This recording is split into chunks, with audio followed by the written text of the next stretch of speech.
New Trap Youth Council Mawlai Circle hapok kejelam jong presiden ubak dan boklang Harlingdo hanen kesengi ke Pratorik Unai Lor kelale Ïakynduh yop Superintendent of Police jong ke District East Khasi Hills ubak HM Kharkrang hakaba kilapan pawik jing Sokya halo ke jingkeu pelat gibreu ki bangga hau jingdi penbuat iba matam hakane ke pertai kata udeu Droks ba ke jingkeu jong gibreu gi bakhai yu new jat jingdi penbuat KHYC kilapan pahau SP balada kaan ke senjar kanang peslori ki waipat ki berangkti hakikam dia bat di Droks.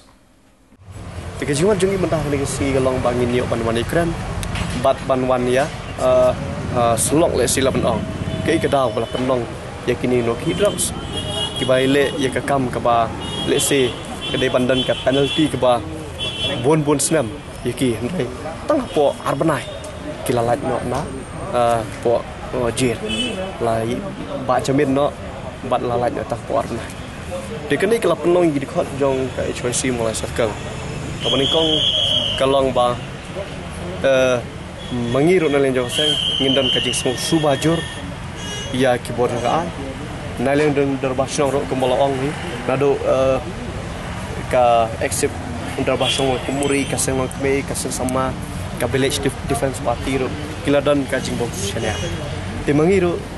umju hi ngem syania shu keyboard sing kalau pelong ka jing ong hangi balada long ne don lele na pada kiri khat jong seng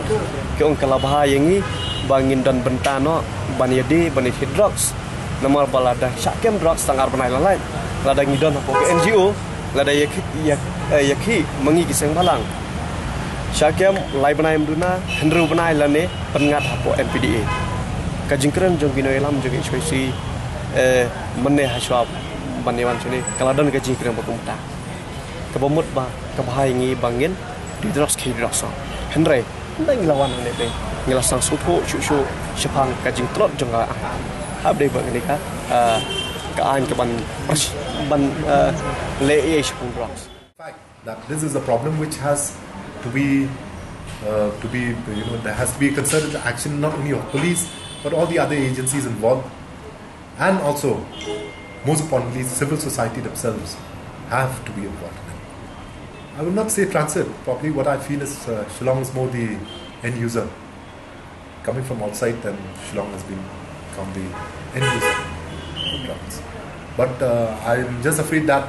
from Shillong there, perhaps it can be a transit point to the other neighboring districts of Ïakynduh. This trend, I should say, is the drug user himself becomes a drug peddler. Okay, sir. There are two things to this. He takes advantage of the fact that he's a drug user so that he can come out and bail easily. And the second thing is that he is able to sustain himself,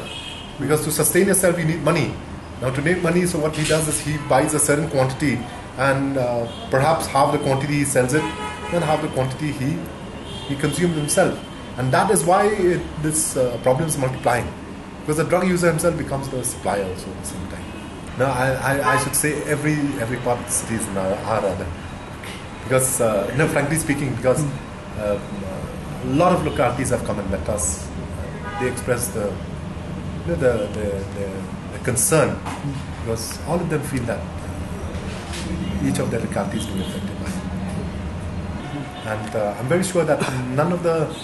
parents or none of the family members would want any of their children to be a drug addict. I'm very sure of that. And because of him being a drug addict and the whole family being